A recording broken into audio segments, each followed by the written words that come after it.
الحمد للہ رب العالمین والصلاة والسلام علی سید المرسلین اما بعد فاعوذ باللہ من الشیطان الرجیم بسم اللہ الرحمن الرحیم۔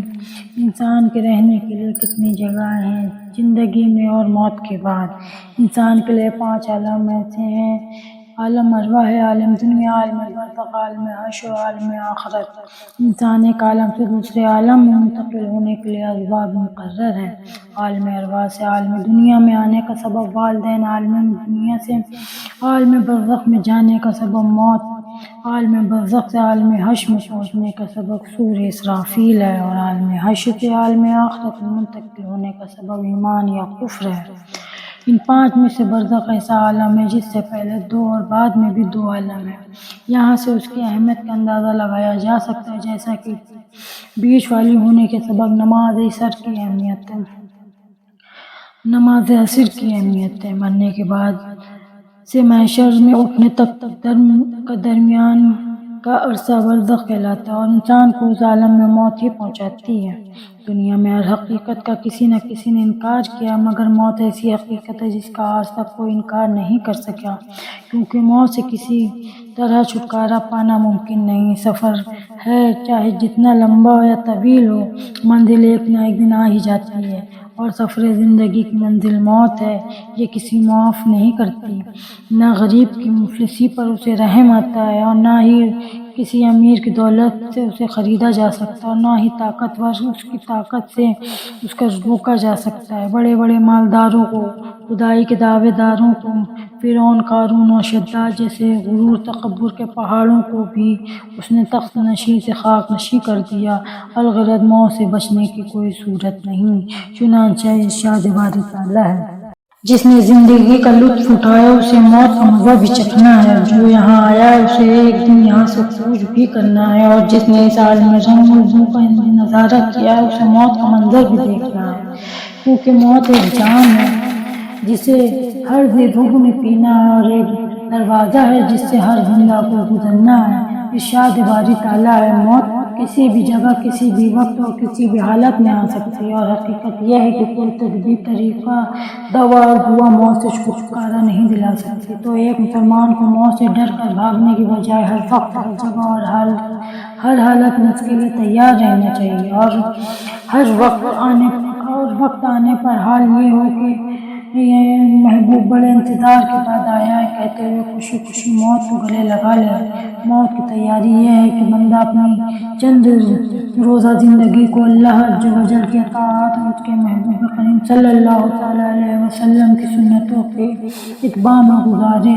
چنانچہ امیر المومنین مولا مشکل کشا حضرت سیدنا علی المرتضیٰ کرم اللہ تعالیٰ وجہہ الکریم فرماتے ہیں: ایک بار کسی نے امام اہل سنت سیدنا اعلیٰ حضرت امام رضا خان علیہ رحمۃ اللہ الرحمن سے عرض کی کہ ایک مرتبہ آپ کی جانب ارشاد عالی ہوا تھا کہ مرنے کے لیے خوشی سے تیار رہیں۔ حضور، جو مجرم ہو وہ کیسے خوش ہو سکتا ہے؟ تو آپ نے فرمایا: گناہ چھوڑے تو توبہ کرے اور خوشی سے موت کے لیے تیار رہے۔ یہ مطلب نہیں کہ گناہ کرتا رہے اور موت کے لیے خوش رہے، یہ کیسے ہو سکتا ہے؟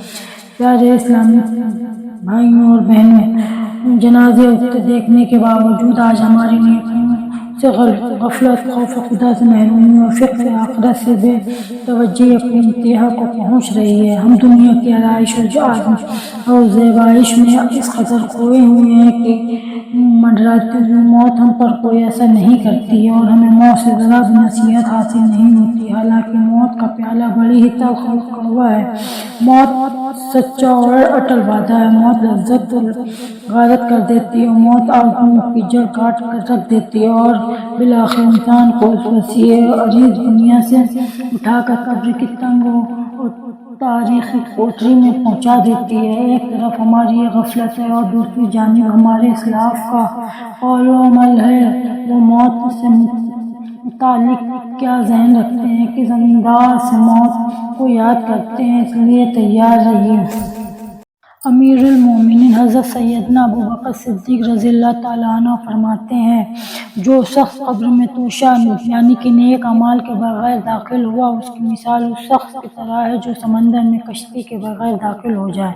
امیر المومنین حضرت سیدنا عثمان غنی رضی اللہ تعالیٰ عنہ جب کسی قبر پر تشریف لاتے تو اس قدر آنسو بہاتے کہ آپ کی داڑھی مبارک تر ہو جاتی۔ عرض کی گئی، جنت دوزخ کا تذکرہ کرتے وقت آپ نہیں روتے مگر قبر پر بہت روتے ہیں، اس کی وجہ کیا ہے؟ فرمایا، میں نے حضور نبی پاک صلی اللہ تعالیٰ علیہ وآلہ وسلم سے سنا ہے کہ آخرت کی سب سے پہلی منزل قبر ہے، اگر قبر والے نے اس سے نجات پائی تو بعد کا معاملہ ہے، اس سے آسان ہے، اور اگر اس سے نجات نہ پائی تو بعد کا معاملہ زیادہ سخت ہے۔ حضرت سیدنا ابو علی قاکر علیہ رحمۃ اللہ رزاق کا بیان ہے کہ میں حضرت سیدنا امام ابو بکر بن معروف رحمۃ اللہ تعالیٰ علیہ کے پاس عیادت کے لیے حاضر ہوا۔ مجھے دیکھ کر آپ کی آنکھوں سے آنسو جاری ہو گئے۔ میں نے کہا، انشاءاللہ تعالیٰ یعافیک و یشفیک، یعنی اللہ عز و جل نے چاہا تو وہ آپ کو عافیت و شفا عطا فرمائے گا۔ آپ رحمۃ اللہ تعالیٰ علیہ نے فرمایا، تمہارا کیا خیال ہے کہ میں موت سے ڈر رہا ہوں؟ نہیں، بلکہ میں تو موت کے بعد کے احوال سے خوف زدہ ہوں۔